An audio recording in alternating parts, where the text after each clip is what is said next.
ఎన్నికల్లో ఏ పార్టీకి ఓటేస్తారు, ఆ పార్టీకే ఓటేయాలని ఎందుకు అనుకుంటున్నారు అంటూ మిమ్మల్ని ఎవరైనా ప్రశ్నించారా? ఒకరి తర్వాత మరొకరు మీ ఊళ్ళోకొచ్చి ఏ పార్టీ గాలి వీస్తోందో కనుక్కునే ప్రయత్నం చేశారా? ఇలా అడగడం అంటే బంధుమిత్రులను కుశల ప్రశ్నలు వేయడం కాదు, ఎన్నికల వ్యాపారంలో అదో భాగం. వ్యాపారం అంటే సాదాసీదా వ్యవహారం కాదు, కోట్లాది రూపాయల వ్యాపారం. ఈ వ్యాపారాన్నే పొలిటికల్ సర్కిల్స్ లో సర్వేలంటారు.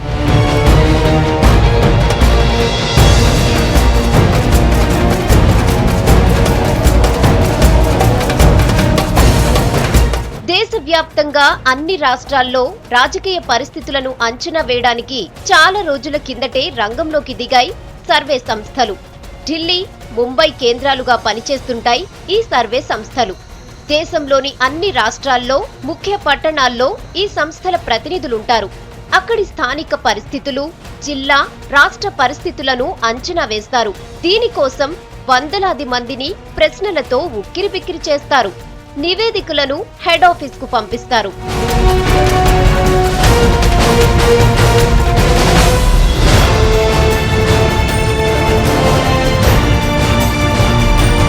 ఎన్నికల సీజన్లో సర్వే నివేదికలకు ఎంతో ప్రాధాన్యం ఉంటుంది. ఎన్నికల నగారా మోగగానే సర్వే సంస్థలు రంగంలోకి దిగాయి. ఏ రాష్ట్రంలో ఏ పార్టీకి జనం సానుకూలంగా ఉన్నారు, ఏ నియోజకవర్గంలో ఎవరి అభ్యర్థిత్వానికి ప్రజలు ఓకే చెబుతున్నారు, ఇలాంటి విషయాలన్నింటిపైన శాంపిల్స్ ను ప్రశ్నిస్తారు, వివరాలు సేకరిస్తారు. అవసరమైన వారికి సర్వే రిపోర్ట్ ను అమ్ముకుంటారు.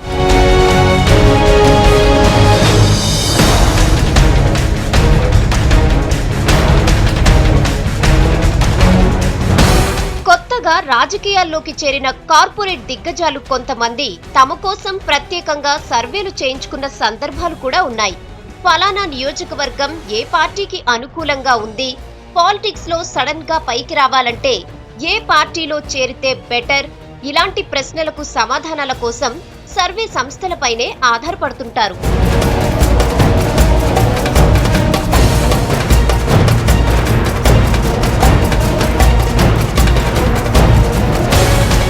దేశంలోని అనేక ప్రధాన రాజకీయ పార్టీలు లోపాయికారిగా సర్వే సంస్థలపై ఆధారపడుతున్నాయి.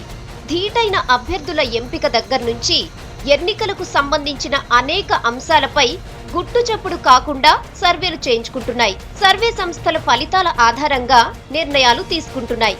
రాజకీయాల్లో కార్పొరేటీకరణ ప్రవేశించిందనడానికి ఇంతకంటే మరో ఉదాహరణ అక్కర్లేదు.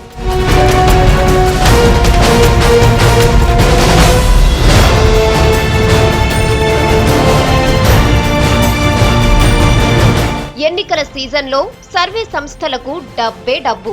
మిగతా రోజుల్లో ఖాళీగా ఉండే సర్వే సంస్థలన్నీ ఎన్నికల నగారా మోగగానే ఒక్కో ఇష్యూ కేంద్రంగా సర్వేలు నిర్వహించడంలో మునిగిపోతాయి. పేరున్న సంస్థలైతే సర్వేల కోసం అటూ ఇటూగా 4 కోట్ల వరకు వసూలు చేస్తాయి. నియోజకవర్గాల్లో స్థానికంగా అభ్యర్థులు తమ కోసం చేయించుకునే సర్వేలకు 2 లక్షల వరకు వసూలు చేస్తాయి.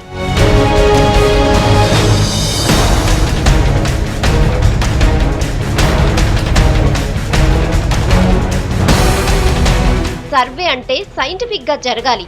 అయితే కొన్నిసార్లు ఎవరి కోసం సర్వే చేస్తున్నారో వారికి అనుకూలంగా రిపోర్ట్ ను తయారు చేస్తుంటాయి కొన్ని సర్వే సంస్థలు. అంటే బోగస్ సర్వే అన్నమాట. కేవలం సొమ్ములు ఇచ్చిన వారిని అబద్ధాలతో మోసం చేయడమే. ఇలాంటి బోగస్ సర్వేల వల్ల సర్వేలకున్న క్రెడిబిలిటీయే దెబ్బతినే ప్రమాదం ఉంది. మొత్తం మీద ఎన్నికల పుణ్యమా అంటూ సర్వే సంస్థలు మార్కెట్లో హల్చల్ చేస్తున్నాయి.